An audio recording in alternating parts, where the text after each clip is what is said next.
আসসালামু আলাইকুম। কিছুদিন আগে গ্রামের বাড়িতে গিয়েছিলাম। তো নিজের ক্ষেতের যে টাটকা টাটকা শাক রান্না করে খাওয়ার মজাই আলাদা। আজকে সেই ভিডিওটাই আপনাদের সাথে শেয়ার করব। আম্মু আর আমি সকাল সকাল গিয়েছিলাম শাক তোলার জন্য। আম্মু ছোট ছোট করে পাট শাকগুলো কেটে নিচ্ছে। পাট শাক কিন্তু আমাদের জন্য অনেক উপকার, আর পাট শাক কিন্তু ধুয়ে রান্না করলে ভালো লাগে না, শুকনা শুকনাই ভালো লাগে। রাতে যেহেতু বৃষ্টি হয়েছিল তাই আম্মুর পাট শাকগুলো ধুয়ে নেয়, এবং আপনারা কেউ ধুয়ে নিলে আগে থেকেই ধুয়ে ঝরিয়ে রাখবেন। পাট শাক রান্না করার জন্য তেলের মধ্যে রসুনটা ভালো করে ভেজে তারপর পেঁয়াজ, মরিচ, কাঁচামরিচ, লবণ দিয়ে দিবেন। সবগুলো উপকরণ ভালোভাবে ভাজা হয়ে গেলে আপনারা এই পর্যায়ে পাট শাকগুলো দিয়ে ভালো করে নেড়ে নিবেন। আপনারা অবশ্যই পাট শাক খাওয়ার চেষ্টা করবেন, কারণ পাট শাক আমাদের শরীরের জন্য অনেক ভালো।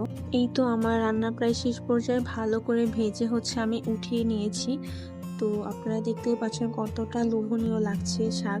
আজকের ভিডিওটা এই পর্যন্তই। সবাই ভালো থাকবেন, সুস্থ থাকবেন। আল্লাহ হাফিজ।